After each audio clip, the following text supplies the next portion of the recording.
When most people enter enchanted worlds, they find the way in to be magical. Or maybe even a little menacing. Julian.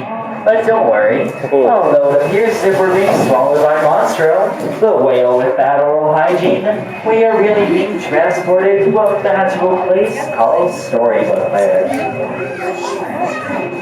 Of course, our story begins with 4 little words.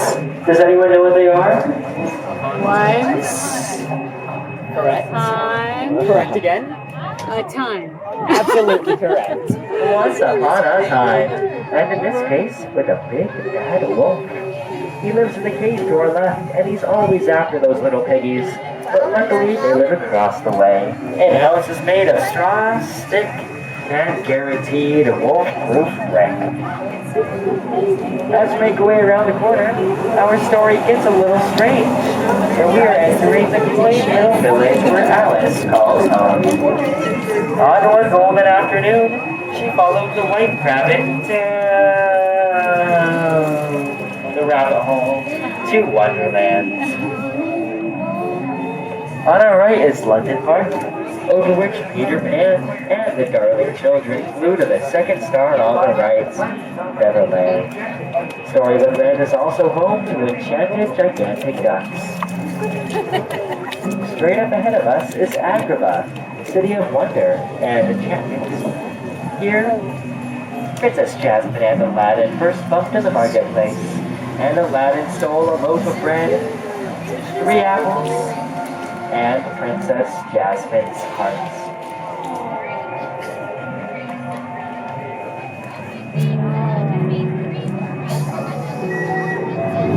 Dreams shine forever here, just like the twinkling lights above our heads.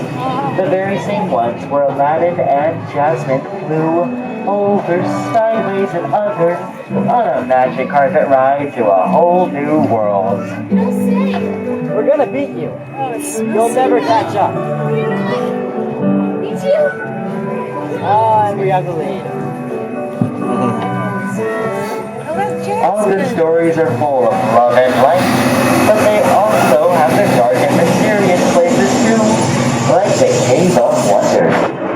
This cave contains a curse that can only be lifted by the genie. And if you rub his lamp, you'll be granted 3 wishes. Let's all make a wish and hope it comes true. Speaking of wishes, Snow White wished for a place to be safe after being chased down by the evil queen, and it led her to the cottage on our right, home of Happy, Grumpy, Sleepy, Sneezy, Dopey, Doc, and Bashful.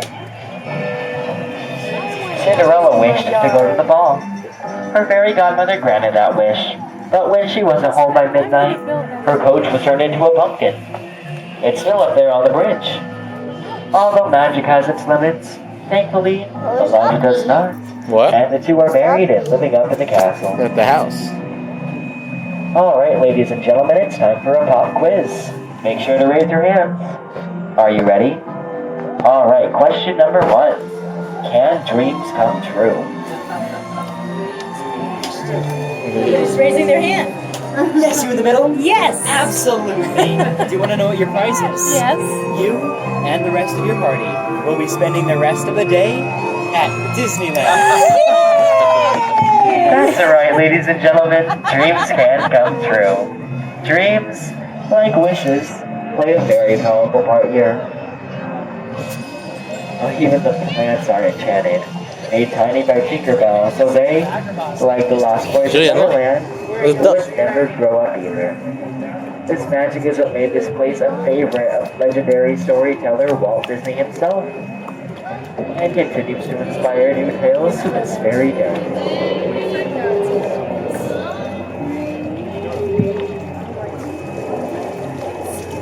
Straight ahead of us is Toad Hall, home of Mr. Toad himself. But sorry folks, it looks like Jay Thaddeus Toad is not home right now, as he's off on a wild ride to nowhere in particular.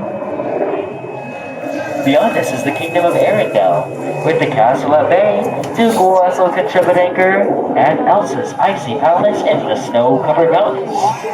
Here, sisters Anna and Elsa met their frozen friends Olaf, Kristoff, and Sven, and encountered something even more powerful than Elsa's magic.